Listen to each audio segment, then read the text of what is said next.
여러분 안녕하십니까. 진성호의 융단폭격, 이번에는 김현미 장관을 융단폭격하겠습니다. 지금 문재인 정권을 보고 있으면 정말 기가 막힙니다. 도대체 국무총리는 뭐하는 사람이며 대통령은 뭐하는 사람인지 모르겠습니다. 특히 주택정책이 그렇습니다.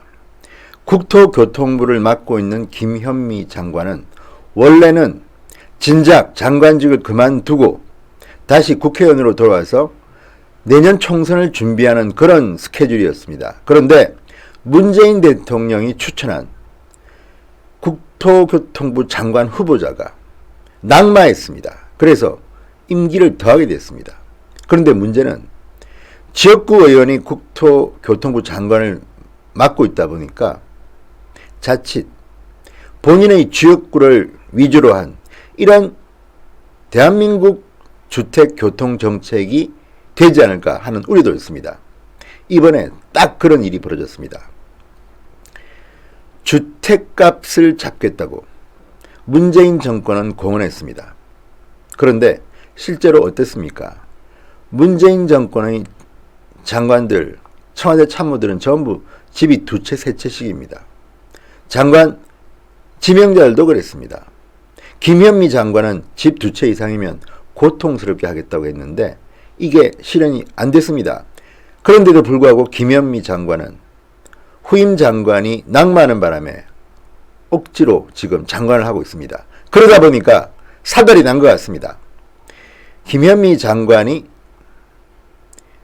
신도시 계획을 밝힌 뒤에 3기 신도시 계획을 밝힌 뒤에 김현미 장관의 지역구인 일산이 난리가 났습니다. 집값이 폭락하고 데모를 하고 난리가 났습니다. 이런 가운데 김현미 장관이 23일 기자회견을 했습니다. 기자간담회를 하고 설명을 했습니다. 그런데 문제는 이날 김현미 장관의 모습은 장관이 아니라 무슨 대통령 내지는 국무총리, 경제부총리급입니다. 자, 3기 신도시 발표로 집값이 급락한 일산, 인천, 금단 등의 반발을 무마하기 위해서 김현미 장관이 내놓은 아이디어는 인천 2호선 지하철 연장, 복선 전철, 자유로 지하차도 확충, 전부 다 무더기 토목공사입니다. 예산이 엄청나게 많이 들 것이 불보듯 뻔합니다. 그런데 문제는 이들 토목공사가 아직 유관부처 등과 논의가 제대로 되지 않은 단계이고 이에 엄청난 천문학적 돈이 들어가는데 그 재원의 조달 방안이 아직 마련되지 않은 아이디어 차원이 아니냐, 이런 비판이 나오고 있는 것입니다. 자, 일산 주민들, 자기 지역구 일산 주민들의 분노를 잠재울 수 있냐 없냐가 중요한 게 아닙니다. 몰리니까 지금 김현미 장관은 마구 던지고 있습니다. 심지어는 진보 좌파 성향의 매체들도 이런 김현미 장관의 대응에 대해서 비난조의 기사를 쏟아내고 있습니다. 자, 보십시오. 자, 김현미 장관은 수도권 서북부 광역교통망 보완 구상을 밝혔는데 우선 인천 2호선 지하철을 인천 금단 김포를 거쳐서 일산까지 연장하겠다고 했습니다. 그러나 구체적 계획은 인천시, 경기도 등과 협의를 거쳐서 내년까지 마련하겠다고 했습니다. 내년 봄에는 총선이 있습니다. 내년까지 협의를 거치든 말든 본인은 출마하면 그만입니다.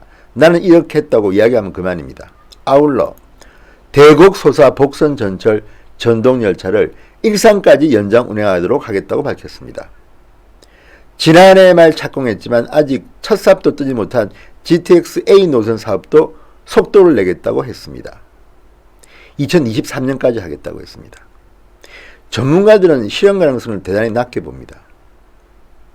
그러자 김현미 장관은 기자들의 거듭되는 질문에 철도 외의 도로교통과 관련해서는 연구 용역을 줘서 자유로의 지하도로 확충을 추진하겠다, 이렇게도 말했습니다. 자유로의 지하 공간을 활용한 대심도 지표 기준 40m 이상 깊이의 공간 도로 건설을 본격화하겠다는 것입니다. 엄청나게 돈이 드는 사업들입니다. 자, 그리고 기자들이 묻습니다. 내년 총선 때 지역구인 일산의 출마할지에 대해서는 말은 아꼈습니다. 그렇지만 만약 출마한다면 일산 아닌 다른 지역 출마는 생각할 수도 없다. 이렇게 말했습니다. 김현미 장관이 주택 교통 정책을 막 지르다 보니까 일부에서는 일산 주민들의 마음이 떠났다. 일산 서구 다시는 당신을 뽑아주지 않을 것이다. 이런 비판이 들어오니까 또 누군가 소설을 쓴 건지 아니면 사실인지는 모르겠지만 본인의 고향인 호남 쪽에서 출마한다는 이야기도 나왔습니다. 거기는 뭐 공천받으면 당선 가능성이 대단히 높습니다. 자, 이런 식의 정치가 맞는 겁니까? 문재인 대통령은 애당초 지역구 의원을 장관에 임명할 때 특히 국토교통부 장관은 상당히 지역 이권과 연관된 부처입니다. 이런 생각들은 하고 정말 제대로 하려면 자기 지역구 의원이 욕을 하더라도 대한민국의 국익을 위해서 이렇게 할 수밖에 없다고 당당히 말할 수 있어야 합니다. 그런데 김현미 장관이 이날 기자간담회에서 밝힌 것들을 보면 국토교통부 장관이 그렇게 파워가 셉니까? 대한민국의 장관인지 경기도의 장관인지 일산의 장관인지를 잘 모르겠습니다. 본인이 대통령입니까? 이렇게 막 예산 경제부처와 협의 없이 이렇게 막 질러도 되는 겁니까? 나라의 돈들이 김현미 장관이 추진하면 다 거기로 모아지는 겁니까? 정말 이 정도 되면요, 이거는 청와대와 협의를 어느 정도 했는지는 제가 모르겠으나 정치적으로 이 정도 선에서 말하면 넘어갈 것이다. 그리고 총선 끝나면 그 다음에 보자. 이런 식이라면 이건 정말 무책임한 겁니다. 그리고 또 하나, 이날 김현미 장관의 기자간담회에는 대놓고 총선 선거운동하는 거 아니냐 이런 비판도 나올 만합니다. 지금 일산 서구 주민들, 일산 동구 주민들 최근에 시위하고 난리가 났습니다. 자, 3기 신도시 발표하고 난 뒤에 김현미 장관 지역구인 일산 서구, 자, 지난주는 마이너스 0.19, 이번 주는 0.16% 떨어졌습니다. 약세가 계속되고 있습니다. 일산 동구도 마이너스 0.10, 그 다음 마이너스 0.14 계속 낙폭이 큽니다. 장관이냐 의원이냐 선택을 해야 됩니다. 그게 공직자의 도리입니다. 지금 김현미 장관은 둘 다 하려고 하다가 둘 다 망칠지도 모르겠다는 생각이 듭니다. 김현미 장관이 대통령입니까? 문재인 대통령 패싱할 수 있습니까? 자, 이날 김현미 장관의 기자간담회는 정말 놀랍다는 생각이 듭니다. 한 장관의 지역구 주민들의 민원, 분노를 삭히기 위해서 이렇게 천문학적 돈이 드는, 그리고 다른 부처와 협의도 제대로 안 된 이런 계획들을 마구 질러도 되는 것인지, 문재인 정권의 경제가 왜 엉망인지, 왜 주택정책이 엉망인지를 알겠습니다. 김현미 장관이 정말 제대로 국민들 앞에 성과를 보여주려면 지금 장관, 차관들, 청와대 참모들 다주택자부터 조사해서 공개하고 집 팔라고 해야 됩니다. 문재인 대통령도 마찬가지입니다. 이렇게 국민들한테는 집 팔라고 하면서 집이 두 채, 세 채 있는 사람들을 장관에 추천합니다. 그리고 조국 민정수석은 스크린도 안 합니다. 이게 뭡니까? 이래놓고 국민들한테는 우리를 믿고 따라라고 할 수 있습니까? 교통도 마찬가지입니다. 경기도 교통 문제는 정말 오래된 숙제입니다. 그렇지만 그렇다고 해서 모든 경기도민을 위한 교통정책이 돼야지 이렇게 문제가 생기고 자기 지역구에 민원이 들어오니까 이쪽 지역 부탁하겠다.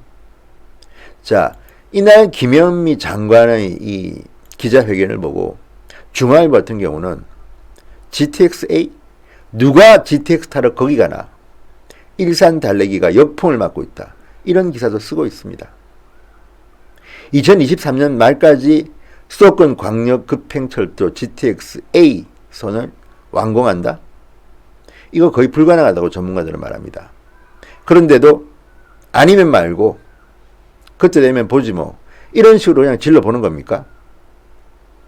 김현미 장관은 공직자로서 아예 국회의원 불출마를 선언하십시오. 그리고 장관으로서의 도리를 다하든지 이런 식으로 하는 것은요, 반칙입니다. 문재인 정권은 반칙 정권 같습니다. 김현미 장관 반성하시기 바랍니다. 진성호의 융단 폭격이었습니다. 여러분 감사합니다.